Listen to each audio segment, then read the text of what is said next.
जब मैं कई बार अक्सर लोगों से कहता हूं कि अभी तक हमें असली आज़ादी नहीं मिली, तो लोग कहते हैं कि असली आज़ादी अभी तक नहीं मिली, ऐसा कैसे आप कह सकते हैं? आज़ाद हुए हमें 75 साल हो गए हैं। सन 47 में हम आज़ाद हो गए, आप कह रहे हैं कि अभी तक असली आज़ादी नहीं मिली। कुछ लोग ये भी कहते हैं कि आज़ाद तो हम 2014 में हो चुके हैं और अब तो हम लोग अमृत काल में जी रहे हैं। अब भी आप कह रहे हैं कि असली आज़ादी हमें नहीं मिली, तो कौन सी आज़ादी की आप बात कर रहे हैं?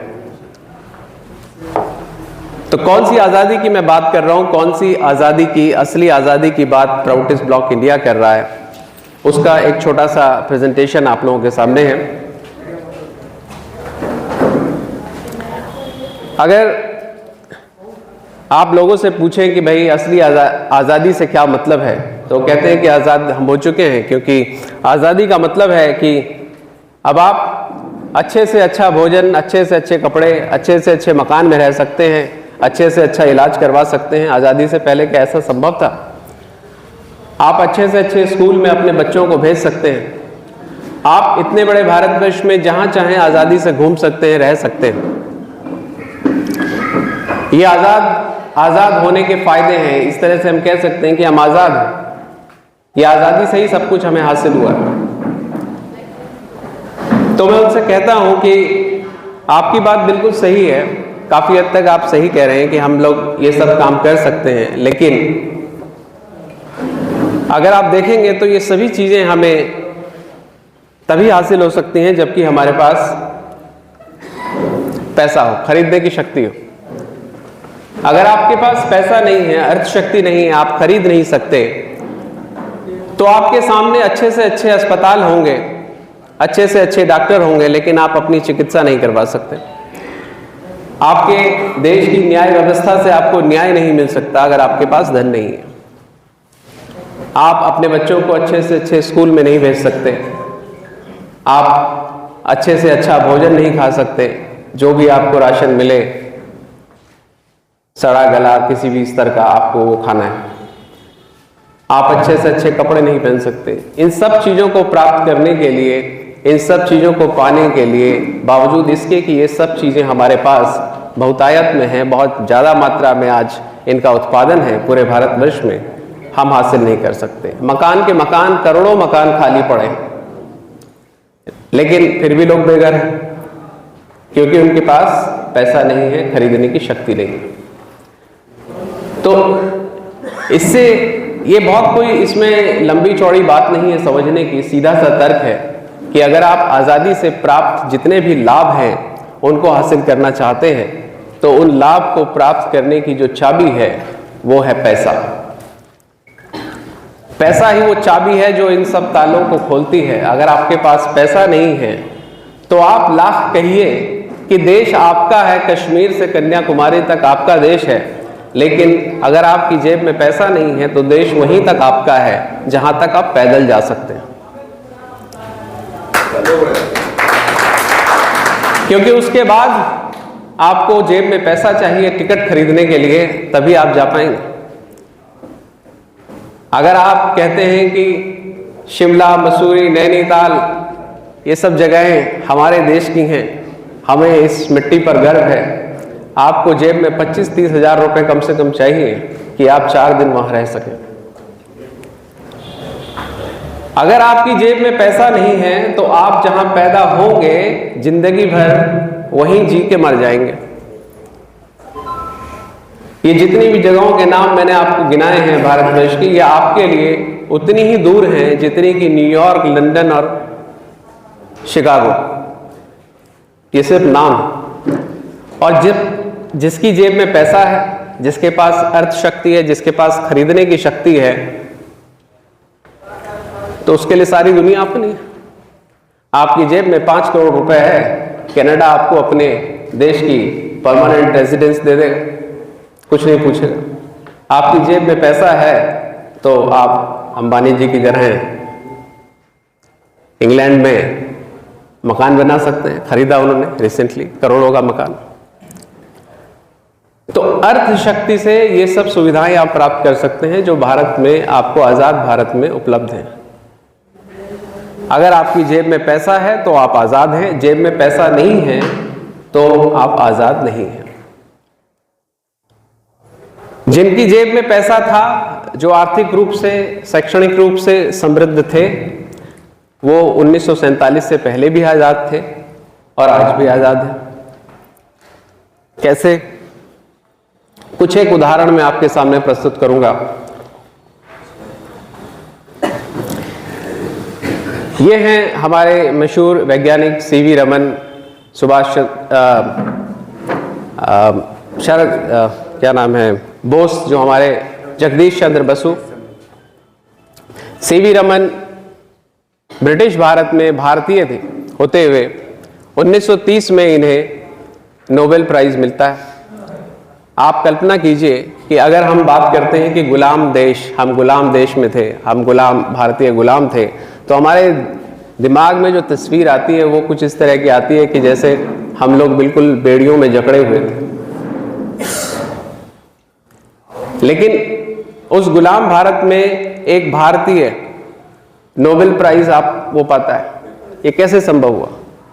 यानी कुछ लोग पहुंच पा रहे थे वहां पर।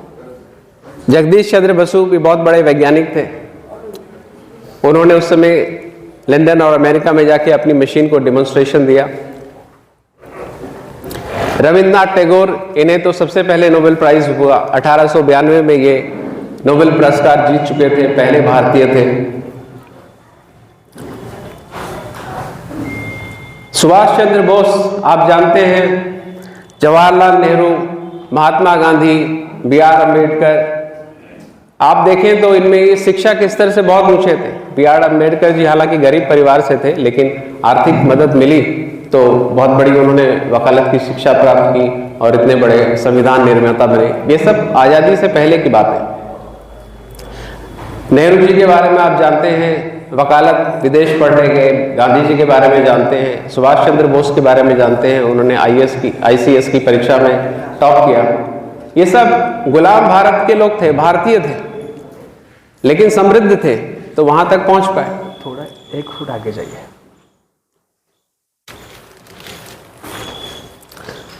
सुभाष चंद्र बोस आप जानते हैं कि सन 1930 से लेकर सन 1931 के बीच, ये लाइट बहुत आंखों ना डैजल कर रही है बिल्कुल,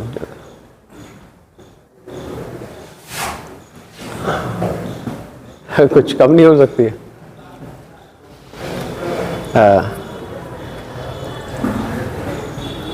शायद आप में से बहुत कम लोग जानते होंगे, मुझे भी ये जानकर आश्चर्य हुआ था पहली बार जब मैंने पढ़ा था कि सन 1930 से 1931 के बीच सुभाष चंद्र बोस जो थे कलकत्ता के मेयर थे, और मेयर रहते हुए उन्होंने वहां के प्रशासन में काफी चेंजेस किए थे। जतिन दास उस समय मेयर रह चुके थे।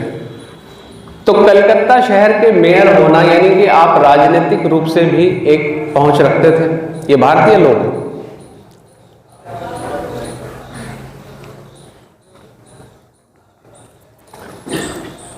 अब जो तस्वीर आपके सामने है,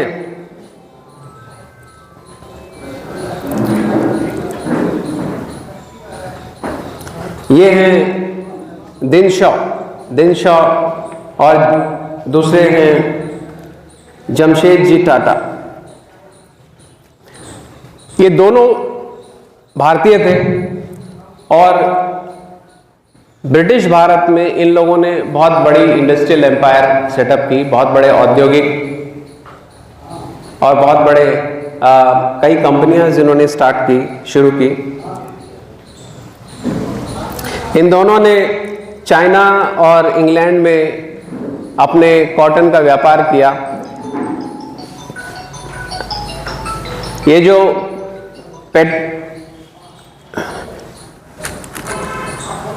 पहले जो ये आप देख रहे हैं दिनशॉ जी, ये यूरोपियन जो जितनी भी बड़ी सारी फर्म्स थी उनके ये ब्रोकर रहे। और टाटा ने तो सन 1868 में लगभग 4 आज के रुपयों के हिसाब से देखें तो 4 अरब रुपए का इन्वेस्टमेंट किया, निवेश किया अपने व्यापार को शुरू करने के लिए। ये सब ये टैगोर हैं, द्वारकानाथ टैगोर। ये लाइट से ना बहुत एक्चुअली प्रॉब्लम हो रही है, बिल्कुल हाँ मुझे ना एक्चुअली आँख में थोड़ा सा प्रॉब्लम है। हाँ एक्चुअली आँख में मेरे बहुत प्रॉब्लम है। हाँ जी, थैंक यू।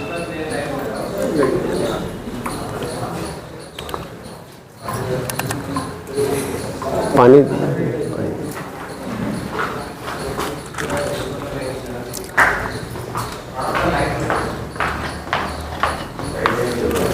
Thank you.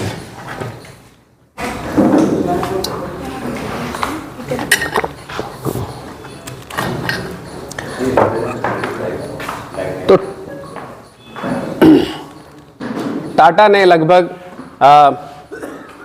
ऐसे आवाज आ रही है मेरी क्या आप लोगों को?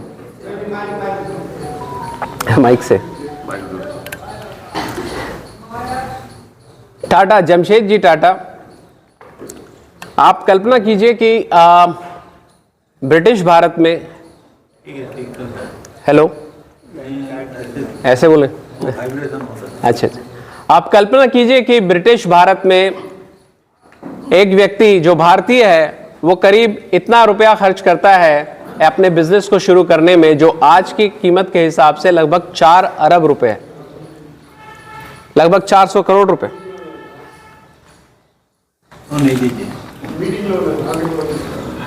एक्चुअली ना इससे हेलो माइक कुछ ये लग जा रहा है।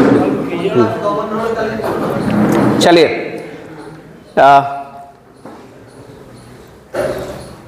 जो नीचे दिख रहे हैं आपको द्वारकानाथ टैगोर, ये रविंद्रनाथ टैगोर के दादा हैं। रविंद्रनाथ टैगोर आप सभी जानते हैं, उनके दादा ने लगभग 1830 और 1840 के बीच में 6 स्टॉक कंपनीज बनाई और बैंकिंग, इंश्योरेंस, शिपिंग, इन सब में वो पार्टनरशिप थी उनकी ब्रिटिश ट्रेडर्स के साथ। 1828 में वो इंडियन बैंक के डायरेक्टर बने और 1829 में उन्होंने union bank of India Calcutta में एस्टेब्लिश किया। इसी तरह से ये हैं सेठ हुकुमचंद। 1871 में इन्होंने सबसे पहली जो जूट मिल है भारतवर्ष की वो शुरू करी।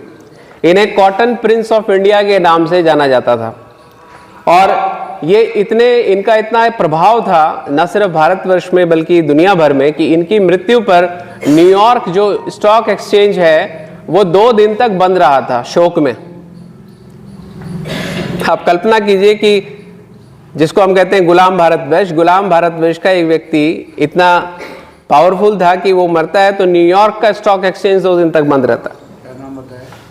इनका नाम सेठ हुकुमचंद, मारवाड़ी बिजनेसमैन थे। और घनश्याम दास बिरला जी, इनका नाम तो आप लोगों ने सुना होगा। 1911 में इन्होंने ट्रेडिंग कंपनी स्टार्ट की। प्रथम विश्व युद्ध के दौरान इन्होंने इतने सारे गनी बैग्स बेचे कि इनकी जो वर्थ थी उस समय, जो इनकी संपत्ति थी, वो 20 लाख से 80 लाख हो गई। 1914 में 80 लाख की कीमत आप समझ सकते हैं। 1919 में उन्होंने बिरला जूट स्टार्ट कर दी 1919 में, 1947 से पहले। और फिर बाद में उन्होंने शुगर मिल स्टार्ट की। 1924 में उन्होंने हिंदुस्तान टाइम्स की स्थापना कर दी और 1942 में हिंदुस्तान मोटर्स इस्टेब्लिश कर दिया और 1947 में एक बहुत बड़ी कपड़ों की कंपनी ग्रासिम स्टार्ट कर दी। तो ये इतने नाम और उनके काम गिनवाने का मेरा उद्देश्य सिर्फ ये है कि ब्रिटिश भारत में, गुलाम भारतवर्ष में जब हम कहते हैं कि देश आज़ाद नहीं था, ऐसे लोग थे, भारतीय थे जो इतने समृद्ध थे, जो करोड़ों रुपए खर्च कर सकते थे और उनके शैक्षणिक रूप से भी इतने आगे थे कि उन्हें नोबेल प्राइज पा सकते थे। तो इसका मतलब अगर आपके पास धन है तो जिसको आप कहते हैं कि गुलाम देश, उसमें भी आप एक ऐसी हैसियत हासिल कर सकते हैं जो कि जिसकी हम कल्पना नहीं करते, जिसके बारे में बहुत शायद विस्तार से आप लोगों को पढ़ाया नहीं गया होगा या हमने ध्यान नहीं दिया। ये कुछ नाम है, आप कहेंगे कि ये तो ठीक है, गुलाम भारतवर्ष था, उसमें कुछ लोग जो थे उन्होंने अपनी मेहनत के बल पे यहां तक पहुंच गए। आज ऐसा नहीं है, आज तो ज्यादा लोग उस समृद्धि तक पहुंचे। तो कुछ आंकड़े, वैसे तो आजकल आंकड़े सभी लोग जानते हैं, इंटरनेट पर सभी जगह उपलब्ध हैं। आप जानते हैं, हम कहेंगे कि हो सकता है कि गुलाम भारतवर्ष में कुछ लोग समृद्ध थे, सब लोग के पास समृद्धि नहीं थी, कुछ के पास थी, लेकिन आजादी के बाद ऐसी स्थिति नहीं है। तो 90% भारतीय आप जानते हैं कि 25,000 रुपये महीना कमाते हैं। ये जो हमारी जो लेबर ऑर्गेनाइजेशन है, इंडियन इंटरनेशनल लेबर ऑर्गेनाइजेशन और इंडिया की भी जो है वो ये कहती है कि 90% जो श्रमिक हैं हमारे देश में 25,000 रुपये से महीना से कम कमाते हैं। 5% भारतीयों के पास 60% संपत्ति है, जबकि 50% भारतीयों के पास मात्र 3% संपत्ति है। तो आप समझ सकते हैं कि आपकी भारतवर्ष की जो जनता है, जिसको हम कहते हैं आजाद देश की जनता, वो कितनी समृद्ध है। 80 करोड़ लोग मुफ्त राशन पा रहे हैं। अगर हमारे देश में लगभग 80 करोड़ लोग आज भी मुफ्त राशन लेने के लिए मजबूर हैं, तो आप सोच सकते हैं कि समृद्धि कितने लोगों तक पहुंची है। 1947 से पहले और 1947 के बाद, जिसको हम आजाद देश कहते हैं, उसमें आप देखिए कि समृद्धि का कितना असमान वितरण है। 1947 से पहले जो स्थिति थी, 1947 के बाद भी आपकी लगभग वही स्थिति रहेगी अगर आपकी जेब में पैसा नहीं है। अर्थशक्ति, राइट टू परचेज, तो इसी को कहेंगे असली आज़ादी। यानी असली आज़ादी है आर्थिक आज़ादी, यानी प्राउद की भाषा में कहें तो आर्थिक लोकतंत्र। थोड़ा सा टेक्निकल है, आप लोग को मैं इसलिए बता रहा हूं ये सब चीजें कि जब हम कहते हैं राहुल गांधी जी ने भारत जोड़ो यात्रा की और उसके बाद लोगों का उनके बारे में विचार बदल गया, उन्होंने कहा कि हमें उम्मीद है, मैंने सुना, मेरे को ताज्जुब हुआ, आश्चर्य हुआ कि जर्नलिस्ट लोग भी ये कह रहे थे कि काफ़ी उनमें बदलाव आ गया है और लीडर ऐसा होना चाहिए। तो हमारे मन में ये प्रश्न नहीं आया कि आज हम जिस अर्थव्यवस्था की बात कर रहे हैं, जबकि ज़्यादा इतने जो आपको मैंने आंकड़े दिए उसमें इतने लोग आज गरीबी के शिकार हैं, इतने लोग आर्थिक रूप से बदहाल हैं, वो बदहाली अगर आज की हमारी सच्चाई है तो इस बदहाली की जो शुरुआत की थी, जो इन नीतियों की जो शुरुआत की थी, उसके लिए तो उन्हीं की पार्टी ने की थी। सन 1991 में जो अर्थव्यवस्था की जो नीतियां बनी वो मनमोहन सिंह जी के समय से ही हुआ। आज की सरकार ने सिर्फ उनको आगे बढ़ाया। तो हमारे मन में प्रश्न आना चाहिए कि हम आखिर किस तरह से भिन्न हैं, आखिर आप कौन सी नई व्यवस्था आज देना चाहते हैं। तो असली आज़ादी का मतलब है आर्थिक आज़ादी, यानी आर्थिक लोकतंत्र। तो प्राउद की मैंने बात की, तो प्राउद का क्या मतलब है, कुछ लोग नए हैं उनके लिए मैं शॉर्ट में बताता हूं, आप लोगों को जानना चाहिए। सन 1959 में श्री प्रभात रंजन सरकार नाम के एक बहुत बड़े दार्शनिक ने एक समाज आर्थिक दर्शन दिया जिसका नाम है प्राउद, प्रगतिशील उपयोग तत्व। प्रगतिशील उपयोग तत्व कहता है कि सभी संपत्तियों का जो मालिक है वो परमात्मा है। मनुष्य अपने साथ कुछ लेकर नहीं आता, मनुष्य अपने साथ कुछ लेकर नहीं जाता, वो जो कुछ भी पाता है वो इस दुनिया से पाता है और इसी दुनिया में छोड़ के जाता है। तो मनुष्य जो है वो किसी भी संपत्ति का मालिक नहीं। ये कुछ मूल बातें हैं प्राउद के बारे में जो हमें जान लेनी चाहिए। और मनुष्य क्योंकि मालिक नहीं है किसी भी संपत्ति का, तो उसको सिर्फ उपयोग का अधिकार है, वो मालिक नहीं। और ये जो संपत्ति है चूंकि ये सीमित है, इसीलिए किसी को भी असीमित संपत्ति संग्रह करने का अधिकार नहीं दिया जा सकता। प्राउद व्यवस्था जो है, प्राउद जो सिद्धांत है, ये मूल रूप से 16 सिद्धांतों, इसमें मूल रूप से 16 सिद्धांत हैं जो ये बताते हैं किस तरह से इस दुनिया का जल, जंगल, जमीन, खनिज पदार्थ, धन दौलत, रुपए पैसे को आप खर्च करें कि सभी जीवों का शारीरिक, मानसिक और आध्यात्मिक विकास हो सके। उस नीति को आप कहते हैं, उस व्यवस्था को आप कहते हैं, समाज आर्थिक नीति को हमने कहा प्रौत, प्रगतिशील उपयोगी तत्व। सभी संपत्तियों का मालिक परमात्मा है, जीव को केवल उपयोग करने का अधिकार है। और चूंकि जो संपत्ति है वो हमारी संपत्ति बहुत सीमित है, क्या सीमित है,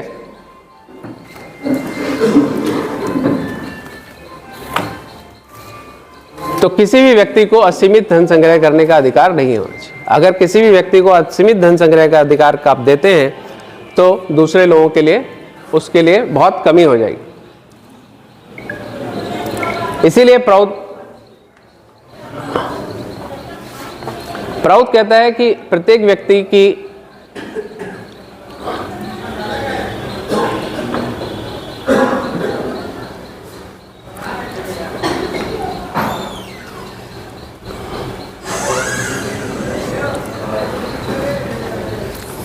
प्राउद कहता है कि किसी भी व्यक्ति को एक निश्चित सीमा से अधिक धन संग्रह करने का अधिकार नहीं होना चाहिए, क्योंकि अगर आप किसी व्यक्ति को एक निश्चित सीमा से अधिक धन संग्रह करने का अधिकार देते हैं तो बाकी लोगों के लिए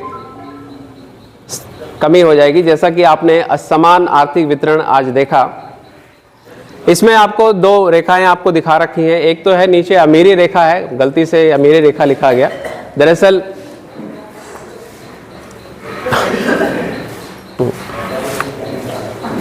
I'm sorry।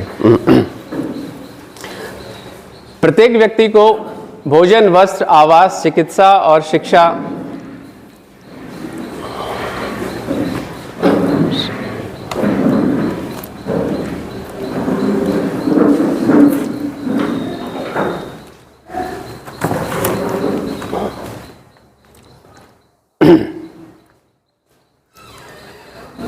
हेलो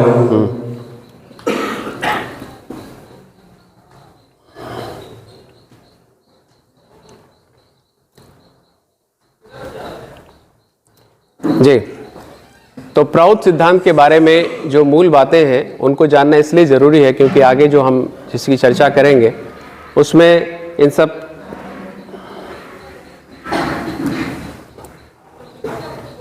में उन सब बातों को जानना जरूरी है।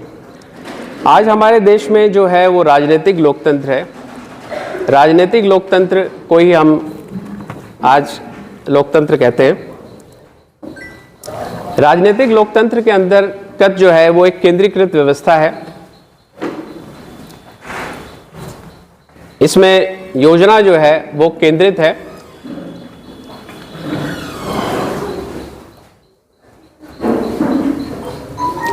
योजना केंद्रीकृत है। आपकी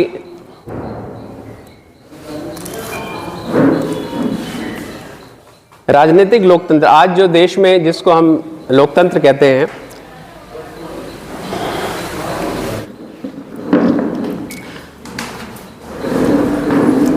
तो आज भारतवर्ष में जो लोकतंत्र की हम लोग बात करते हैं, लोकतंत्र वास्तव में अभी जो हम लोकतंत्र हमारे पास है वो है राजनीतिक लोकतंत्र। इस राजनीतिक लोकतंत्र की अगर हम बात करें तो ये आज जो देश में व्यवस्था है उसकी कुछ विशेषताएं आपको मैं बताता हूं। उसमें आज हमारे जो देश की अर्थव्यवस्था है वो केंद्रीकृत अर्थव्यवस्था है। केंद्रीकृत अर्थव्यवस्था का मतलब होता है कि योजना जो है वो केंद्रीकृत है। आज जो हमारे देश में योजनाएं बनती हैं, चाहे वो गाँव के लिए हो, शहरों के लिए हो, वो ऊपर से नीचे की ओर बनती हैं। और जब कोई योजना ऊपर से नीचे की ओर बनती है तो उसकी जो खामियां हैं वो क्या होती है, उसका एक छोटा सा उदाहरण मैं आपके सामने देना चाहूँगा कि मैं एक इंटरव्यू देख रहा था। उस इंटरव्यू में पार्लियामेंट के स्पीकर थे, तो वो कहते हैं कि एक बार मुझे एक गांव के पास रोड का उद्घाटन करने के लिए बुलाया गया। तो जब मैं वहाँ गया उद्घाटन करने के लिए तो मैंने देखा कि प्रशासन के लोग हैं, राजनीतिक लोग हैं, लेकिन गांव के लोग नहीं हैं। तो मैंने लोगों से पूछा कि भाई गांव के लोगों के लिए सड़क बनी है तो गांव के लोगों को तो होना चाहिए ना, गांव के लोग कहाँ हैं, क्या लोगों को सड़क नहीं चाहिए? तो उन्होंने कहा, जो वहाँ के प्रधान थे, उन्होंने कहा कि देखिए ऐसा है कि गाँव के लोग जो हैं वो आ नहीं पा सकते इधर। तो उन्होंने कहा ऐसा क्यों? तो बोला कि ये जो सड़क है यहीं तक है और गांव उधर है और बीच में एक बहुत चौड़ा नाला है और उस पर कोई पुल नहीं है। तो सड़क जो बनी है वो योजना के अनुसार गांव तक बन गई है सड़क, लेकिन क्योंकि सड़क से गांव को जोड़ने के लिए कोई पुल नहीं है इसलिए लोग नहीं आ पाए। तो उन्होंने कहा तो भाई पहले पुल बनाना था। तो बोले कि वो योजना जो थी कि सड़क जो है शहर से गांव तक सड़क होनी चाहिए, अब उसमें पुल की कोई बात नहीं थी। तो ये केंद्रीकृत योजना का परिणाम है कि जब आप योजनाएं ऊपर से बनाते हैं तो नीचे की जो स्थितियां हैं वो आपको नहीं पता। आज का जो राजनीतिक लोकतंत्र है, जिस लोकतंत्र की हम बात करते हैं, कुछ लोग कहते हैं, आप लोग सुनेंगे कि लोकतंत्र बचाओ, तो वो किस लोकतंत्र की बात कर रहे हैं? वो एक राजनीतिक लोकतंत्र को बचाने की बात कर रहे हैं। राजनीतिक लोकतंत्र में जो योजना है वो केंद्रीकृत योजना होती है, योजनाओं का निर्माण। ये देखिए, मैं सब लोग यहाँ पर पढ़े लिखे लोग हैं और अनुभवी लोग हैं। ये चीज़ें मैं इसलिए बता रहा हूँ क्योंकि अक्सर कोई भी जो राजनीतिक दल है उसका एक ही काम करने का तरीका होता है। अभी जो आपने बिल्कुल जो लेटेस्ट राजनीतिक दल है वो है आम आदमी पार्टी, जो सफलता प्राप्त कर रही है। ज़्यादातर राजनीतिक दलों का जो तरीका है काम करने का वो ये है कि हमें जिता दो, हम ठीक कर देंगे। कोई भी राजनीतिक दल है वो वोटर्स को, लोगों को कोई शिक्षा नहीं देता, कोई जागरूकता नहीं लाता। प्राउटिस्ट ब्लॉक इंडिया जो है वो इस तरह की प्रेजेंटेशन, खासकर अधिवेशन में, आपको मैं एक बात जो बताना चाहता था शुरू में, वो ये कि मेरा जो प्रेजेंटेशन का टाइम था थोड़ा बाद में था, सभी वक्ताओं के बाद, लेकिन मुझे कहा गया कि आप प्रेजेंटेशन थोड़ा पहले दीजिए। तो इससे पता चलता है कि जो पदाधिकारी हैं वो खुद बोलने के लिए इतने उतावले नहीं है, खुद को प्रोजेक्ट करने के लिए इतने उतावले नहीं है जितना कि वो चाहते हैं कि हमारी बात जो है लोगों तक पहुंचे, क्योंकि आप विचार से परिवर्तन लाएंगे। एक आपको मैं कुछ पंक्तियां सुनाता हूं। ये पंक्तियां मेरी लिखी हुई हैं और इसमें मैंने जो 1947 से लेके आज तक की जो व्यवस्था है उसको समेटने की कोशिश की है, राजनीतिक व्यवस्था और आर्थिक व्यवस्था। देश भया सराय सरीखा, देश भया सराय सरीखा, सरकारें आए जाएं। देश भया सराय सरीखा, सरकारें आए जाएं, कर कर झूठे वादे जनता को भरमाएं। भरमाएं। देश भया सराय सरीखा, सरकारें आए जाएं, सराय की तरह हो गया, सरकारें आ रही जा रही है। देश भया सराय सरीखा, सरकारें आए जाएं, कर कर झूठे वादे जनता को भरमाएं। जनता को भरमाएं साधो, जनता को भरमाएं साधो, बूझो यह लोकतंत्री माया। जनता को भरमाएं साधो, बूझो यह लोकतंत्री माया। पूंजीवाद आत्मा एक है और सब सरकारें हैं काया। पूंजीवाद आत्मा एक है और सब सरकारें हैं काया। तो जितनी भी सरकारें आपने देखी 1947 से लेके आज 2023 तक, ये सभी सरकारें सिर्फ काया हैं। इनकी जो मूल आत्मा है, जो आधार है, वो है पूंजीवादी अर्थव्यवस्था। तो उस अर्थव्यवस्था को, जिस अर्थव्यवस्था को ये सभी सरकारें आकर चला रही हैं, आखिर उसमें अगर हम परिवर्तन चाहते हैं, वो अर्थव्यवस्था जो बेरोजगारी, मंदी, महंगाई, भ्रष्टाचार आदि पैदा कर रही है, तो उसका अगर हम विकल्प चाहते हैं तो उस विकल्प को हमें समझना भी तो होगा।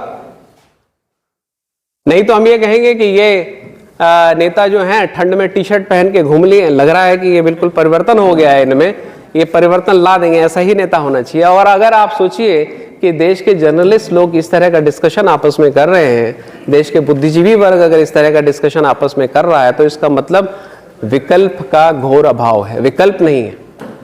आप अगर विकल्प बनना चाहते हैं तो आपको पता भी होना चाहिए कि अगर गरीबी दूर होगी तो गरीबी दूर कैसे होगी, अगर बेरोजगारी दूर होगी तो बेरोजगारी दूर करने का ब्लूप्रिंट क्या होगा, ये तो आपको बताना पड़ेगा। क्योंकि ये कार्यकर्ता सम्मेलन है, आपको ये जानना चाहिए, क्योंकि प्रश्न आपसे पूछे, हो सकता है आपको कल किसी डिस्कशन में बुला लिया जाए, तो आप क्या जवाब देंगे, कैसे दूर होगा? उसके लिए जानना जरूरी है। तो आपको बताना होगा कि जो आज हमारी व्यवस्था है वो राजनीतिक लोकतंत्र की व्यवस्था है, और राजनीतिक लोकतंत्र में जो सबसे पहली खामी है वो ये है कि इसमें जो योजना बनती है देश के विकास के लिए वो केंद्रीकृत होती है, वो ऊपर से नीचे की ओर बनती है। यहाँ योजना आयोग में, या जिसको नीति आयोग अब कहा जाता है, उसमें कमरे में बैठ के योजना बना दी जाती है।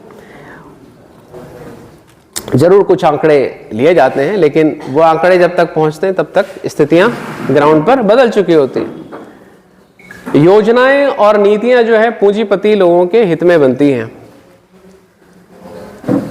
क्यों बनती हैं उनके हितों में? क्योंकि उन्हीं के पैसे से चुनाव जीते जाते हैं। पिछले जो चुनाव थे, लोकसभा चुनाव थे, आप जानते हैं उसमें जो ऑफिशियल आंकड़ा है वो लगभग 80 से 90 हजार करोड़ के बीच में है कि राजनीतिक दलों ने चुनाव प्रचार में और चुनाव लड़ने में खर्च किया। अनऑफिशियल डाटा यह है कि लगभग 1 लाख करोड़ रुपए खर्च किया गया। अगर 1 लाख करोड़ रुपए चुनाव लड़ने में खर्च किया गया तो वो 1 लाख करोड़ रुपए फिर कहां से आएंगे? और जिन लोगों ने वो पैसे लगाए उनके लिए नीतियां सरकार को बनाना मजबूरी हो जाती है। और चूंकि योजनाएं और नीतियां उन्हीं के लिए बनती हैं तो सारी अर्थव्यवस्था जो है पूंजीपतियों के हाथ में ही केंद्रित रहती है। पूंजीपतियों से मेरा मतलब है कि कुछ मुट्ठी भर लोगों के हाथ में ही सारी अर्थव्यवस्था रहती है। वो आम जनता के लिए व्यवस्था नहीं बनती, हमारे और आपके हित को सोचकर नहीं बनती कि फलाने जी के बेटे को नौकरी कैसे मिलेगी, ऐसा नहीं सोचा जाता उसमें। और आप ये भी मत समझिएगा कि ये जो राजनीतिक लोकतंत्र है सिर्फ भारतवर्ष में, पूरे देश की बीमारी है, पूरे दुनिया की बीमारी है। तो ये भारतवर्ष में जो हम विकल्प दे रहे हैं ये पूरी दुनिया के लिए विकल्प है। तो मूल रूप से राजनीतिक लोकतंत्र जो है वो पूंजीवादी तंत्र है।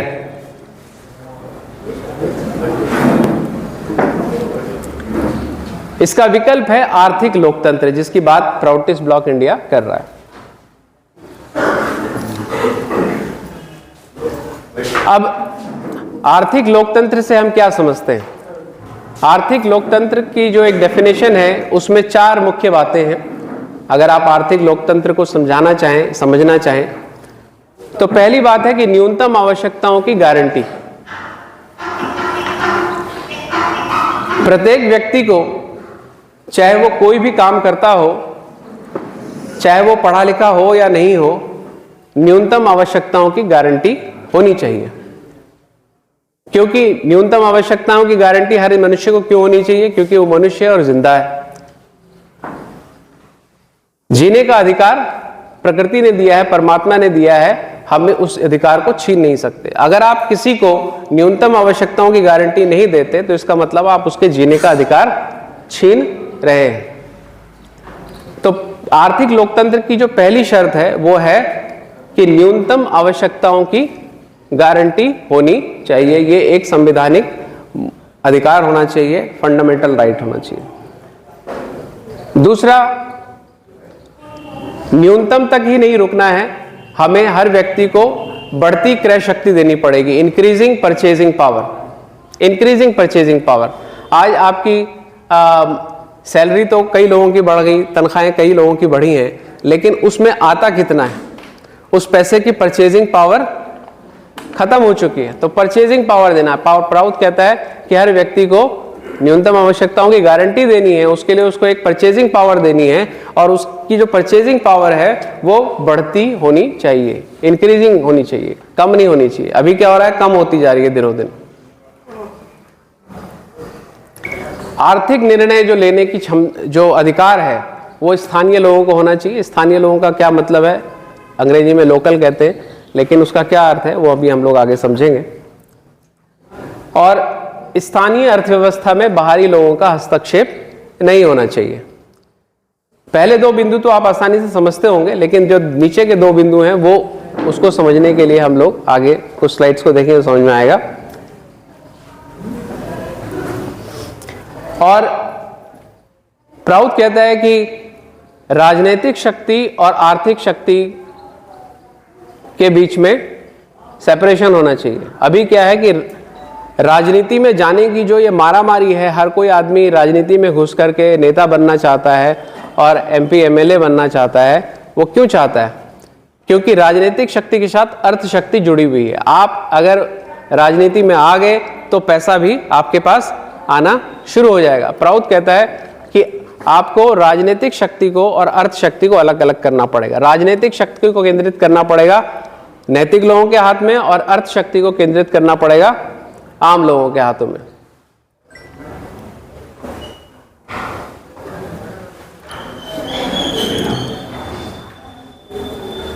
और इसीलिए हम लोगों का जो नारा है प्राउडिस्ट ब्लॉक इंडिया का, वो है जन जन को देकर अर्थ शक्ति और नैतिकों को राज, प्राउड बनाएगा एक खुशहाल मानव समाज।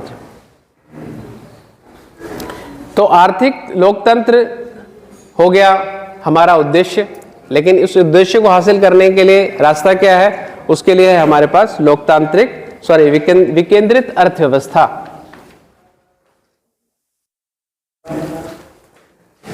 आर्थिक लोकतंत्र को जो पाने का तरीका है वो विकेंद्रित अर्थव्यवस्था।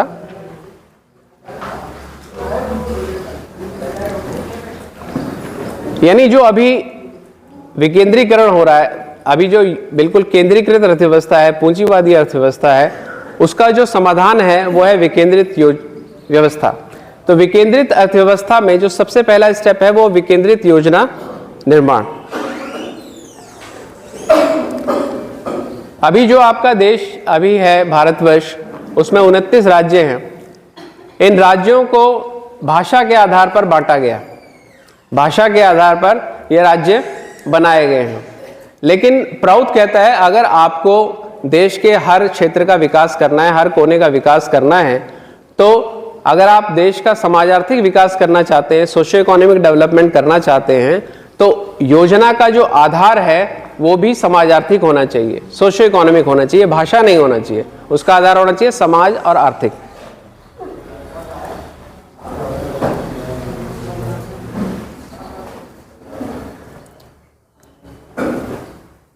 तो प्राउद कहता है कि समान आर्थिक समस्याएं, समान आर्थिक क्षमताएं, समान भौगोलिक विशेषताएं और सांस्कृतिक समानताएं, इन 4 चीजों के आधार पर प्राउद जो है पूरे देश को 44 समाज आर्थिक इकाइयों में बांटता है, जिसे हम कहेंगे समाज। जैसे कुछ उदाहरण हैं: आमरा बंगाली समाज, अंगिका समाज, मिथिला समाज, भोजपुरी समाज, मगही, अवधी, ब्रज भाषा, ब्रज समाज, कोंकणी समाज। ये जो समाज हैं ये सामाजिक और आर्थिक आधार पर बनाई गई इकाइयां हैं। ये राजनीतिक इकाइयां नहीं है। एक राज्य में एक से ज्यादा समाज हो सकते हैं। जैसे आपका ये यूपी है, यूपी में हम बैठे हुए हैं, तो यूपी में आपके ये अवधी समाज आ गया, ब्रज समाज आ गया, ये समाज है। ये एक ही राज्य में समाज हो सकते हैं, एक से ज्यादा। समाज का निर्माण इसलिए किया गया है कि उसके आधार पर, इन समानताओं के आधार पर योजनाओं का निर्माण किया जा सके। इन समाज की जो सदस्यता होगी, वो सदस्यता इसलिए नहीं होगी कि आप किसी समाज में पैदा हो गए तो आप उस समाज के सदस्य हो गए। आपके जो सामाजिक और आर्थिक हित हैं उस समाज से जुड़े हुए होने चाहिए। आपकी रोजी रोटी उस समाज से जुड़ी होनी चाहिए, तो आप उस समाज के सदस्य कहलाएंगे। यानी अगर मान लीजिए कोई व्यक्ति आज अवधी समाज में पैदा हुआ है और वो किसी कारण से, काम की वजह से किसी तरह से शिफ्ट हो जाता है, मान लीजिए अंगिका समाज में हो जाता है, उसकी रोजी रोटी जो है अंगिका समाज से जुड़ जाती है, वहीं बस जाता है, तो वो अंगिका समाज का कहलाएगा। तब ये नहीं देखा जाएगा कि वो अवधी समाज में है। अगर वो पूरी तरह से अंगिका समाज के साथ जुड़ गया, वहाँ के आर्थिक और सामाजिक हितों के साथ जुड़ गया, तो वो अंगिका समाज का बन जाएगा। अभी का जो कॉन्सेप्ट है कि धरती पुत्र, यानी कि अगर आप उस जगह के हैं, वहाँ पैदा हुए हैं, तो आप धरती पुत्र हो गए, ऐसा नहीं। चाहे भले आप रहते कहीं भी हो, ऐसा नहीं है। प्राउद कहता है कि आप जहाँ जुड़ गए, जहां जिस समाज के साथ आप जुड़ गए, जिसके साथ आपकी रोजी रोटी जुड़ गई, आपके सामाजिक और आर्थिक हित जुड़ गए, आप उस समाज के सदस्य हैं, भले आप किसी और समाज में पैदा हुए हो।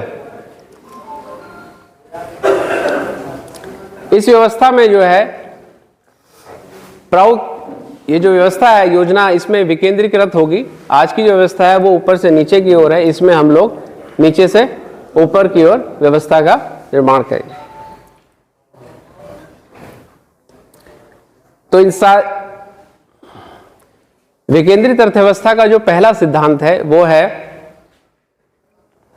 स्थानीय संसाधन लोगों द्वारा नियंत्रित। हमारे बीच मधुकर निस्तानी जी आए हुए हैं विदर्भ से। विदर्भ जो है वो महाराष्ट्र का हिस्सा है और विदर्भ कई सालों से अलग विदर्भ राज्य की मांग कर रहा है। कारण क्या है कि विदर्भ का जो इलाका है उसका शोषण हो रहा है। विदर्भ में लगभग 2/3 खनिज पदार्थ वहाँ के और लगभग 3/4 जो महाराष्ट्र के जंगल हैं, 3/4 जंगल और 2/3 जो खनिज पदार्थ हैं, मिनरल्स हैं महाराष्ट्र के, वो विदर्भ में हैं। लेकिन वहाँ से जो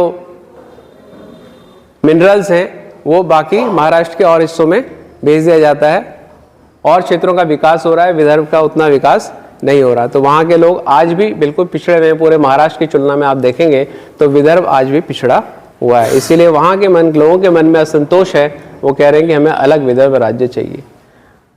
तो प्राउड कहता है कि अगर आपको देश के कोने कोने का विकास करना है तो सबसे पहले योजना, विकेंद्रीकृत योजना निर्माण करेंगे आप। हर क्षेत्र के लिए अलग योजना बनेगी और वो क्षेत्र जो है वो समाज आर्थिक आधार पर होगा।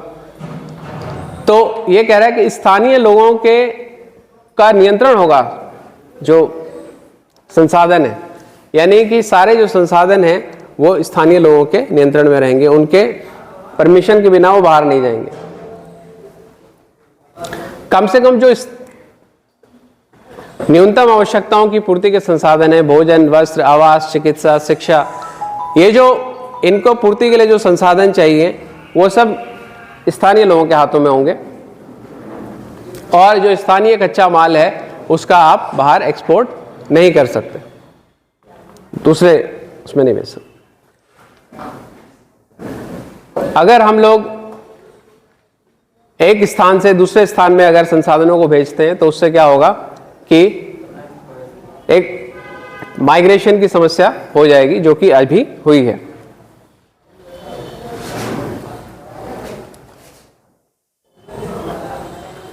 विकेंद्रीकृत अर्थव्यवस्था का जो दूसरा सिद्धांत है वो है उत्पादन जो है वो उपभोग के लिए नहीं होना चाहिए, बल्कि लाभ के लिए नहीं होना चाहिए, बल्कि उपभोग के लिए होना चाहिए। आज जो प्रोडक्शन है उसका जो उद्देश्य है वो है अधिक से अधिक मुनाफा वसूल करना, कम से कम लागत लगाकर।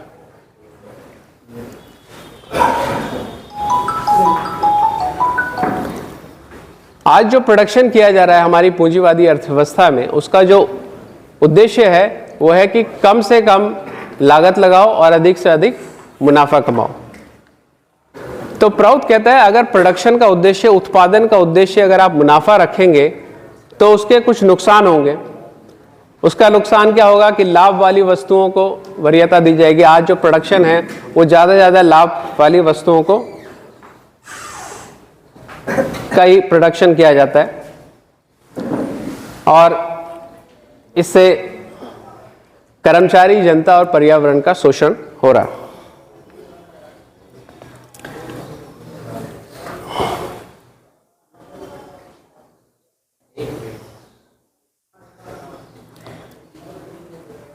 देखिए, किसी भी जगह पे जब कोई एक प्रोडक्शन यूनिट लगाई जाती है, फैक्ट्री लगाई जाती है, कंपनी लगाई जाती है, तो उसमें कम से कम 3 स्टेक होल्डर्स होते हैं, 3 लोगों के हित उससे जुड़े हुए होते हैं। एक वो व्यक्ति जिसने पैसा लगाया, एक जो कर्मचारी हैं वो, और तीसरे जो वहाँ का पर्यावरण है, वातावरण है।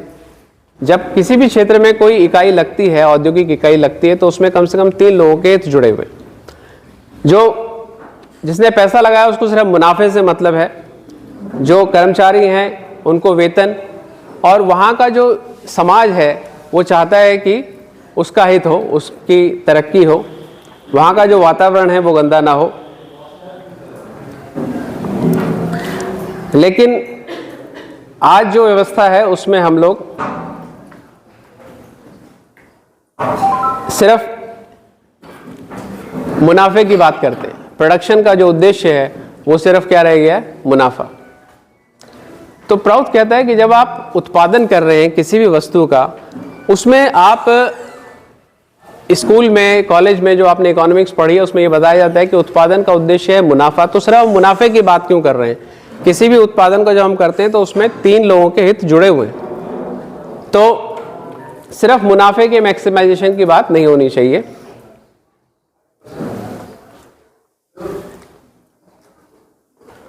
प्राउथ कहता है कि उत्पादन का उद्देश्य उपभोग होना चाहिए, यानी कि उपयोग होना चाहिए, खपत होना चाहिए। किसी भी चीज का हम उत्पादन कर रहे हैं तो वो उपयोग के लिए करेंगे।